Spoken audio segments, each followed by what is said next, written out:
Hank Schrader is one of the most complex and layered characters in Breaking Bad. At first glance, Hank seems to be a stereotypical macho DA agent, embodying an exaggerated sense of American masculinity.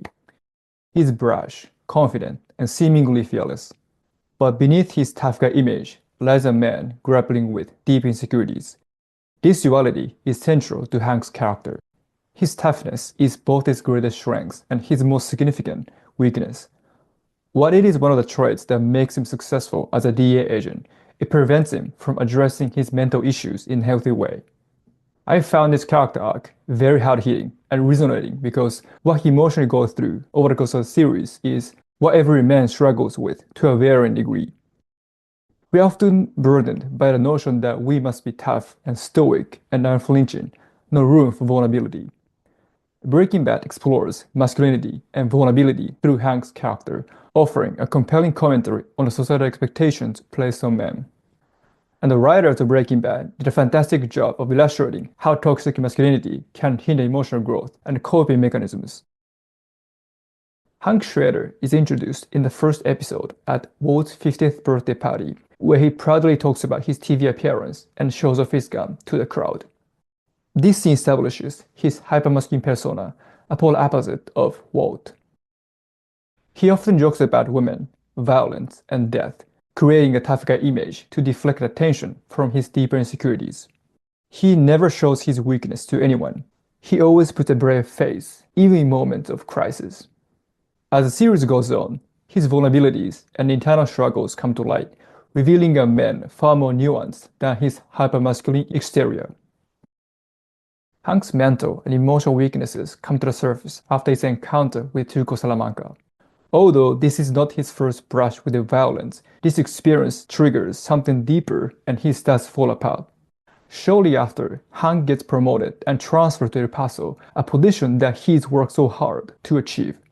However, during his time there, he witnesses the brutality of the cartel. The experience exacerbates his trauma, leading to panic attacks.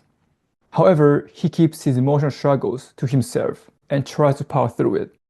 Hank's refusal to seek help comes from his deeply ingrained ideas of masculinity. In his mind, therapy is a sign of weakness, a belief that undermines his career and personal life. Amid his personal struggles, a new player emerges in Albuquerque, Heisenberg. Hank becomes obsessed with catching the mysterious drug kingpin, channeling his energy into the investigation as if it is his way of distracting himself from his internal struggles.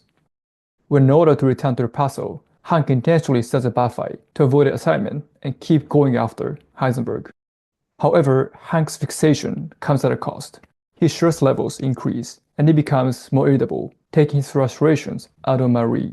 I must have said Cheetos like 10 times. You need me to write it down for you? Hank comes to his lowest point when he violently assaults Jesse Pinkman after being manipulated into believing Marie was in a car accident.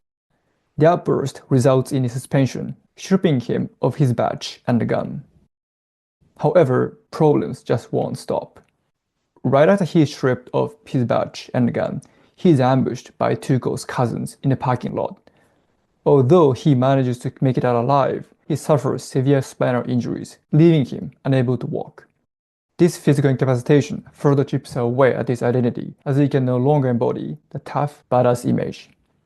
Hank withdraws from the world, channeling his frustrations into collecting minerals.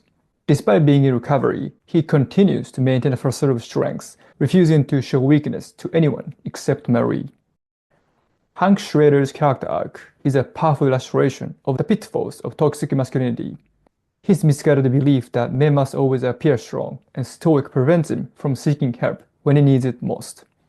This internalized pressure to get through it not only exacerbates his trauma, but also alienates him from those who care about him.